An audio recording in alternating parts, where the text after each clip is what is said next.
नमस्कार दोस्तों, open for learn channel पर आप सभी का एक बार फिर से स्वागत है। दोस्तों, आज की कहानी में स्वामी विवेकानंद की प्रेरणादायक जीवन के बारे में जानेंगे। वह एक ऐसे व्यक्ति थे जिन्होंने दुनिया को खुद पर विश्वास करना सिखाया। उनके शब्द उठो, जागो और तब तक मत रुको जब तक लक्ष्य प्राप्त न हो जाए, आपके दिल को जला देंगे और आपकी हिंदी को सुधारेंगे जैसे ही आप सुनेंगे। चलिए उनकी शक्तिशाली यात्रा में गोता लगाते हैं। एक किंवदंती का जन्म। कल्पना कीजिए, एक छोटे से भारतीय शहर में पैदा हुआ एक युवा लड़का, जो एक दिन अपनी बुद्धिमत्ता, साहस और मानवता के प्रति प्रेम से पूरी दुनिया को प्रेरित करेगा। यह लड़का स्वामी विवेकानंद था, एक ऐसा व्यक्ति जिसने दुनिया को भारत और उसकी आध्यात्मिक विरासत को नए नजरिए से देखना सिखाया। स्वामी विवेकानंद सिर्फ एक सन्यासी नहीं थे, वह एक विचारक, नेता और योद्धा थे, जिन्होंने हमें उद्देश्य, शक्ति और दया के साथ जीना सिखाया। 12 जनवरी 1863 को कोलकाता, भारत में नरेंद्रनाथ दत्त के रूप में जन्मे। वह एक ऐसे परिवार में पले बढ़े जहां उन्हें गहरे मूल्य, अनुशासन और करुणा सिखाई गई। उनके पिता विश्वनाथ दत्त एक सफल वकील थे और उनकी मां भुवनेश्वरी देवी एक गहरी आध्यात्मिक महिला थीं। शुरुआत से ही नरेंद्र खास थे, बुद्धिमत्ता, जिज्ञासा और निडरता का मिश्रण। नरेंद्र कोई साधारण बच्चा नहीं थे। वह ऊर्जावान, शरारती और साहसी थे, लेकिन इस चंचल स्वभाव के पीछे एक प्रतिभाशाली दिमाग और दयालु हृदय था। मैं उनके बचपन के कुछ सबसे प्रेरणादायक पल साझा करता हूं। एक युवा लड़के के रूप में नरेंद्र और उनके दोस्त अपने पड़ोस में एक बड़े पेड़ के पास खेलते थे। एक दिन एक बुजुर्ग ने उनसे कहा कि उस पेड़ में भूत है, इसके पास मत जाओ। सभी बच्चे डर गए, सिवाय नरेंद्र के। उन्होंने कहा, अगर भूत है तो मुझे दिखाओ। वह आत्मविश्वास से पेड़ पर चढ़ गए और घंटों वहां बैठे रहे। जब वह नीचे उतरे तो उन्होंने सभी से कहा, कोई भूत नहीं है, यह सिर्फ तुम्हारा डर था। यह कहानी हमें सिखाती है कि कैसे स्वामी विवेकानंद ने हमेशा अंधविश्वास और डर पर सवाल उठाया।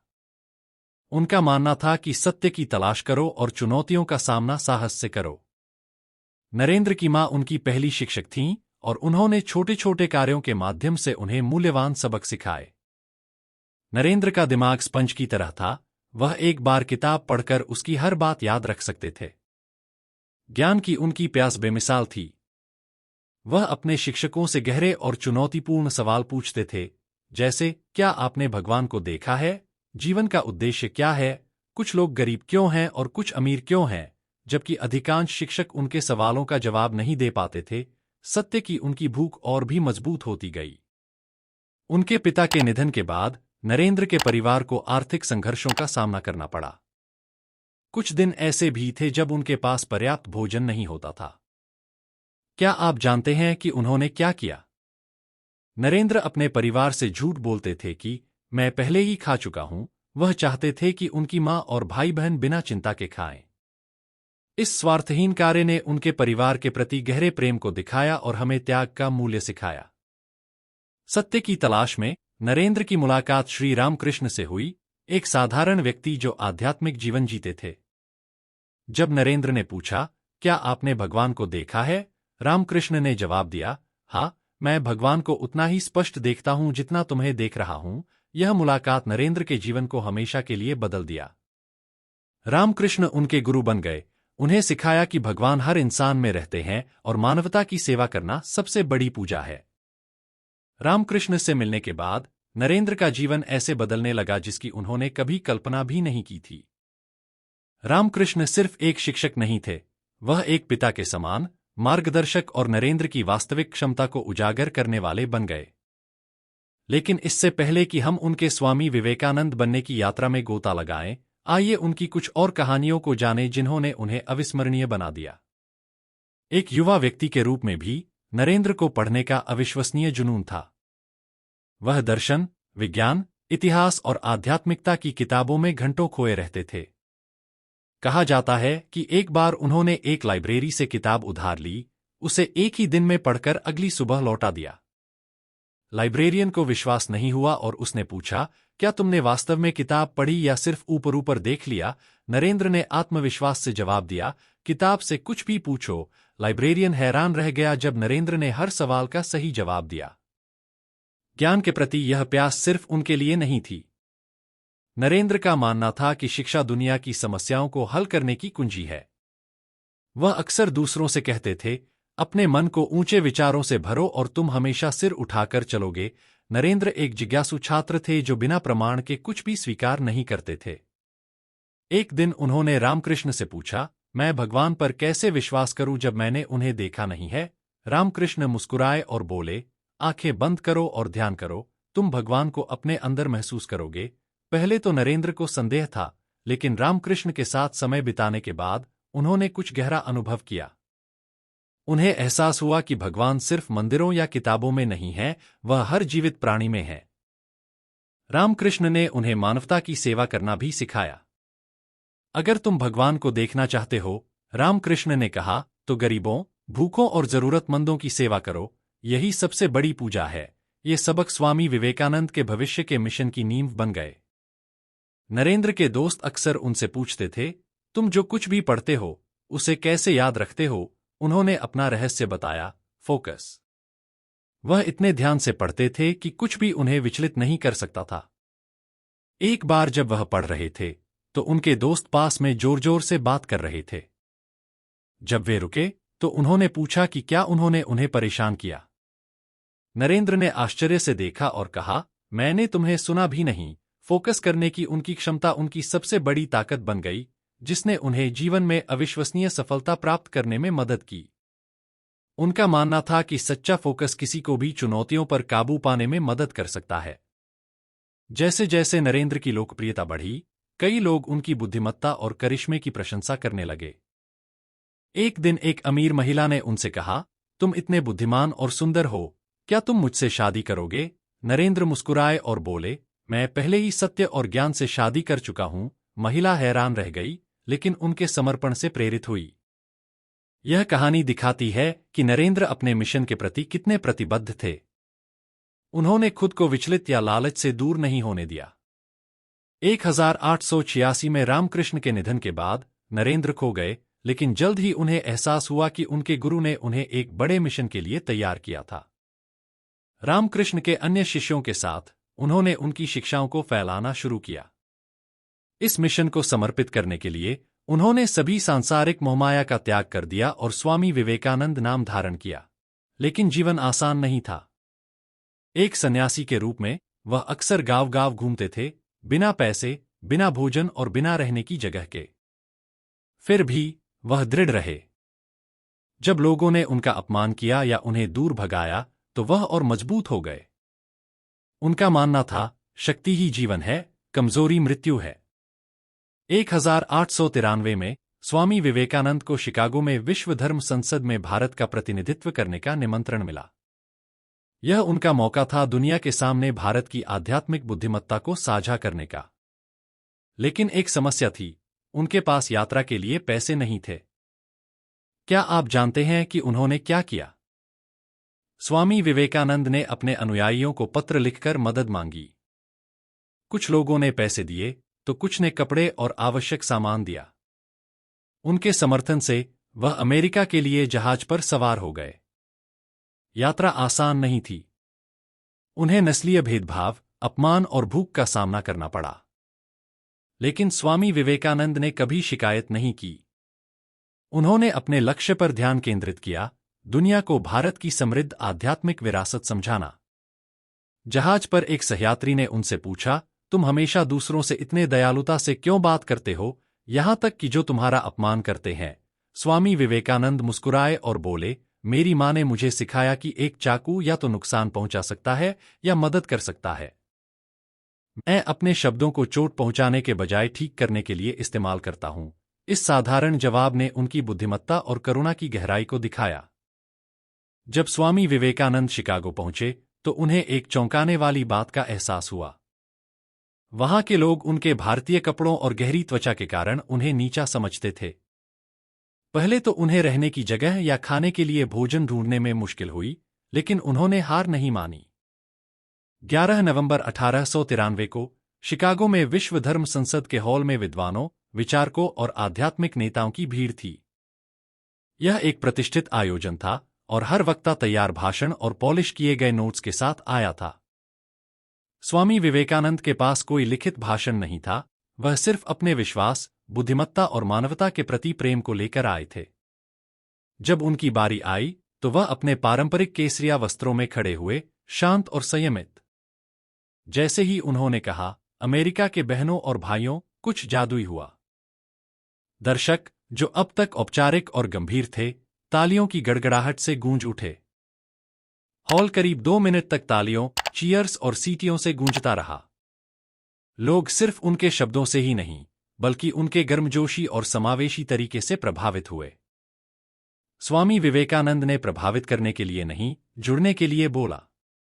उन्होंने भारत की आध्यात्मिक शिक्षाओं के सार और धर्मों के बीच सद्भाव के महत्व के बारे में बात की। उनके भाषण के कुछ मुख्य बिंदु थे। एक, अविविधता में एकता। उन्होंने समझाया कि सभी धर्म एक ही सत्य की ओर ले जाते हैं। उन्होंने कहा, जैसे अलग अलग स्रोतों से निकलने वाली धाराएं अंत में समुद्र में मिल जाती हैं, वैसे ही है प्रभु, अलग अलग रास्ते जो लोग लेते हैं, वे सभी तुम्हारी ओर ले जाते हैं। 2, सहिष्णुता की भावना। उन्होंने बताया कि कैसे भारत ने सदियों से अलग अलग धर्मों के लोगों का स्वागत किया है। उन्होंने कहा, मुझे गर्व है कि मैं एक ऐसे राष्ट्र से हूं जिसने सभी धर्मों और राष्ट्रों के शरणार्थियों और उत्पीड़ितों को आश्रय दिया है। 3, धार्मिक कट्टरता के खिलाफ चेतावनी। स्वामी विवेकानंद ने धार्मिक कट्टरता के खतरों की ओर इशारा करने से नहीं हिचकिचाए। उन्होंने सभी धर्मों के बीच प्रेम और सम्मान का आह्वान किया, यह कहते हुए कि नफरत सिर्फ विनाश की ओर ले जाती है। दर्शक मंत्रमुग्ध हो गए। वे उन्हें 2 घंटे से अधिक समय तक सुनते रहे, पूरी तरह से मोहित। कई लोगों ने बाद में कहा कि ऐसा लगा जैसे वे किसी दिव्य आवाज को सुन रहे हों। कुछ की आंखों में आंसू आ गए, वे प्रेरित और विनम्र महसूस कर रहे थे। उनके भाषण के बाद स्वामी विवेकानंद एक पल में सेलिब्रिटी बन गए।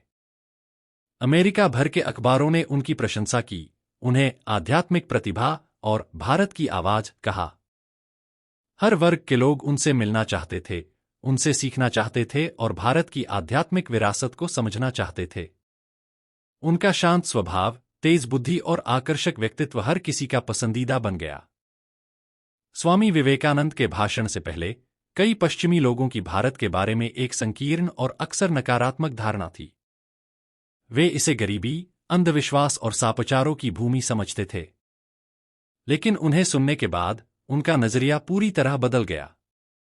एक अमेरिकी महिला ने अपनी डायरी में लिखा, अगर यही भारतीय संस्कृति का परिणाम है, तो हमें उनसे सीखना चाहिए। उनके शब्दों में न केवल शिक्षित करने की, बल्कि भारत के प्रति सम्मान और प्रशंसा जगाने की शक्ति है। संसद के बाद स्वामी विवेकानंद ने कई महीने अमेरिका भर में यात्रा की, व्याख्यान दिए और लोगों से मिले। जहां भी वे गए, बड़ी भीड़ उन्हें सुनने के लिए इकट्ठी होती। उन्होंने आत्मविश्वास के महत्व, स्वार्थ और लालच से ऊपर उठने की आवश्यकता और दूसरों की मदद करने के मूल्य के बारे में बात की। उन्होंने सरल लेकिन गहरी शिक्षाएं भी दीं, जैसे जीवन में जोखिम लो, अगर तुम जीतते हो तो तुम नेतृत्व कर सकते हो, अगर हारते हो तो तुम मार्गदर्शन कर सकते हो। लोग अक्सर उनसे पूछते थे, स्वामी, हम एक अच्छा जीवन कैसे जी सकते हैं? वह जवाब देते, सबसे अच्छा जीवन जीने का तरीका है दूसरों की सेवा करना। प्रेम और सेवा पूजा का सर्वोच्च रूप है। जबकि स्वामी विवेकानंद की कई लोगों ने प्रशंसा की, हर कोई उनका गर्मजोशी से स्वागत नहीं करता था। अमेरिका के कुछ शिक्षकों और धार्मिक नेताओं को उनकी लोकप्रियता से खतरा महसूस हुआ। उन्होंने झूठी अफवाहें फैलाकर उन्हें बदनाम करने की कोशिश की। लेकिन स्वामी विवेकानंद ने कभी गुस्से या नफरत से प्रतिक्रिया नहीं दी। बजाय इसके, वह मुस्कुराए और बोले, आलोचना महानता की कीमत है, यह सिर्फ मुझे मजबूत बनाती है। एक शाम, लंबे व्याख्यान के बाद, स्वामी विवेकानंद एक पार्क में टहल रहे थे, जब उन्होंने एक गरीब आदमी को पेड़ के नीचे बैठे, ठंड में कांपते देखा। बिना हिचकिचाहट के, उन्होंने अपनी शॉल उतारकर उसे दे दी और कहा, तुम्हें इसकी मुझसे ज्यादा जरूरत है। इस छोटे से दयालु कार्य ने हर किसी को छू दिया जिसने इसे देखा। स्वामी विवेकानंद की महानता सिर्फ उनके शब्दों में नहीं, बल्कि उनके कार्यों में थी। स्वामी विवेकानंद को युवाओं की शक्ति में गहरा विश्वास था। वह अक्सर कहते थे, तुम अपने भाग्य के निर्माता हो, खुद पर विश्वास करो और तुम अजेय हो जाओगे। जब कोई उनसे पूछता, युवाओं के लिए आपका क्या सलाह है? वह जवाब देते, निडर बनो, मेहनत करो, दूसरों की मदद करो। उन्होंने युवाओं को बड़े सपने देखने और कभी हार न मानने के लिए प्रोत्साहित किया, चाहे जीवन कितना भी कठिन क्यों न हो। पश्चिम के दिल जीतने के बाद स्वामी विवेकानंद जानते थे कि उनका मिशन अभी पूरा नहीं हुआ है। उनकी यात्रा सिर्फ दूसरों को प्रेरित करने के बारे में नहीं थी, बल्कि मानवता को बदलने और अपने प्रिय भारत की सोई हुई आत्मा को जगाने के बारे में थी। 1897 में वह अपने देश लौटे, जहां हजारों लोगों ने उन्हें एक नायक, शक्ति और बुद्धिमत्ता के प्रतीक के रूप में देखा। स्वामी विवेकानंद को अपने देश में गरीबी, पीड़ा और आत्मविश्वास की कमी से गहरा दुख हुआ, लेकिन उन्हें हर भारतीय की क्षमता पर विश्वास था। एक सभा में उन्होंने गर्जना की, उठो, जागो और तब तक मत रुको जब तक लक्ष्य प्राप्त न हो जाए। यह सरल लेकिन शक्तिशाली आह्वान भारत के युवाओं के लिए एक मंत्र बन गया। उन्होंने लोगों से अंधविश्वास, डर और निष्क्रियता से मुक्त होने का आग्रह किया। उन्होंने कहा, तुम अपने भाग्य के निर्माता हो, खड़े हो जाओ, मजबूत बनो और अपने जीवन की जिम्मेदारी लो। स्वामी विवेकानंद का मानना था कि शिक्षा भारत के पुनरुत्थान की कुंजी है। लेकिन उनके लिए सच्ची शिक्षा सिर्फ किताबों और डिग्रियों के बारे में नहीं थी। उन्होंने कहा, शिक्षा मनुष्य में पहले से मौजूद पूर्णता की अभिव्यक्ति है। उन्होंने एक ऐसे भारत का सपना देखा जहां हर बच्चे को सीखने, बढ़ने और महानता प्राप्त करने का अवसर मिले। स्वामी विवेकानंद के पास जीवन को सरल और गहरे शब्दों में समझाने का तरीका था। उनकी कुछ शिक्षाएं इस प्रकार हैं। 1. वर्तमान पर ध्यान दो। एक समय में एक काम करो, और जब करो तो अपनी पूरी आत्मा उसमें लगा दो। उन्होंने लोगों को अतीत या भविष्य की चिंता करने के बजाय पूरी तरह से वर्तमान पर ध्यान केंद्रित करना सिखाया। 2. चुनौतियों को गले लगाओ। जिस दिन तुम्हें कोई समस्या नहीं मिलती, समझ लो कि तुम गलत रास्ते पर हो। उन्होंने बाधाओं को विकास के अवसर के रूप में देखा। 3. निडर बनो। शक्ति ही जीवन है, कमजोरी मृत्यु है। उन्होंने लोगों को याद दिलाया कि डर सबसे बड़ा दुश्मन है। 4. जीवन भर सीखो। ऐसे सीखो जैसे तुम हमेशा के लिए जीने वाले हो। स्वामी विवेकानंद का मानना था कि हर दिन सीखने और बढ़ने का अवसर है। स्वामी विवेकानंद सिर्फ उपदेश नहीं देते थे, वह अपने शब्दों पर चलते थे। उनके जीवन की सबसे प्रेरणादायक कहानियों में से एक कोलकाता में एक व्याख्यान के दौरान हुई। एक युवक ने उनसे कहा, स्वामी, मैं महानता प्राप्त करना चाहता हूं, लेकिन मुझे नहीं पता कि कैसे। स्वामी विवेकानंद मुस्कुराए और बोले, एक विचार को चुनो, उसे अपना जीवन बना लो। उसके बारे में सोचो, उसके बारे में सपने देखो, उसी विचार पर जियो। अपने दिमाग, मांसपेशियों, नसों और शरीर के हर हिस्से को उस विचार से भर दो, और हर दूसरे विचार को छोड़ दो।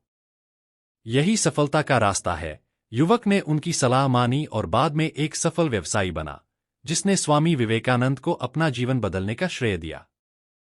स्वामी विवेकानंद का मानना था कि आध्यात्मिकता एक मजबूत जीवन की नींव है। लेकिन उनके लिए आध्यात्मिकता रीति रिवाजों के बारे में नहीं थी, यह सेवा, प्रेम और निस्वार्थता के बारे में थी। वह अक्सर कहते थे, तुम्हें अंदर से बाहर की ओर बढ़ना होगा। कोई तुम्हें सिखा नहीं सकता, कोई तुम्हें आध्यात्मिक नहीं बना सकता। तुम्हारी आत्मा के अलावा कोई और शिक्षक नहीं है। उन्होंने जो उपदेश दिया, उस पर वह खुद भी चलते थे। एक बार सूखे के दौरान स्वामी विवेकानंद ने भूखे ग्रामीणों को खाना और पानी बांटने के लिए दिन रात काम किया। जब उनसे पूछा गया कि वह ऐसा क्यों कर रहे हैं, तो उन्होंने जवाब दिया, दूसरों की सेवा करना सबसे बड़ी पूजा है। कई लोग सोचते थे कि स्वामी विवेकानंद ने अपने जीवन में इतना कुछ कैसे किया। उनका रहस्य क्या था? उन्होंने एक बार रहस्य बताया, जीवन का रहस्य है निडर होना और विचलित न होना। जो कुछ भी करो, उसमें पूरी तरह से मौजूद रहो। उन्होंने अनुशासन और फोकस पर भी जोर दिया। गहराई से सोचो, लेकिन ज्यादा न सोचो। चिंता करने से समस्याएं हल नहीं होती, कार्य करने से होती हैं। मेहनत करो और परिणाम पर भरोसा रखो। जैसे जैसे स्वामी विवेकानंद भारत भर में यात्रा करते रहे, उन्होंने लाखों लोगों को प्रेरित किया। हालांकि अत्यधिक काम के कारण उनका स्वास्थ्य बिगड़ने लगा। इसके बावजूद उन्होंने कभी हार नहीं मानी। उनका मानना था कि उनका मिशन उनके अपने आराम से ज्यादा महत्वपूर्ण था। उन्होंने अपने शिष्यों से कहा, जीवन नहीं मायने रखता, बल्कि वह साहस मायने रखता है जो तुम उसमें लाते हो। अगर मैं कल मर भी जाऊं तो मेरा काम जीवित रहेगा। 4 जुलाई 1902 को स्वामी विवेकानंद ने केवल 39 वर्ष की उम्र में अंतिम सांस ली। लेकिन अपने अंतिम क्षणों में भी वह शांत और ज्ञान से भरे हुए थे। अपने निधन से पहले उन्होंने गहरा ध्यान किया और अपने शिष्यों से कहा, मैंने अपना काम पूरा कर लिया है, अब मेरे जाने का समय है। मजबूत बनो, निडर बनो और दूसरों की सेवा करो। स्वामी विवेकानंद का जीवन छोटा था, लेकिन उनका प्रभाव अनंत था। उनकी शिक्षाएं दुनिया भर के लोगों को प्रेरित करती रहती हैं। उन्होंने हमें साहस, करुणा और उद्देश्य के साथ जीना सिखाया। उनके शब्द महानता की तलाश करने वाले हर किसी के लिए एक मार्गदर्शक प्रकाश बने हुए हैं। ब्रह्मांड की सारी शक्तियां पहले से ही हमारी हैं। यह हम हैं जिन्होंने अपने हाथों को अपनी आंखों के सामने रख लिया है और रोते हैं कि अंधेरा है। स्वामी विवेकानंद का जीवन साबित करता है कि एक व्यक्ति दृढ़ संकल्प, विश्वास और मानवता के प्रति प्रेम के साथ दुनिया को बदल सकता है। उनकी कहानी सिर्फ इतिहास नहीं है, यह हम सभी के लिए एक जीवित सबक है। उनका जीवन आपको अपने डर से ऊपर उठने, बड़े सपने देखने और दुनिया में बदलाव लाने के लिए प्रेरित करे। दोस्तों, अगर आपको यह वीडियो जानकारीपूर्ण लगी हो तो इसे लाइक और शेयर करें। ऐसी ही और रोचक जानकारियों के लिए हमारे चैनल ओपन फॉर लर्न को सब्सक्राइब करना न भूलें। धन्यवाद। जय हिंद।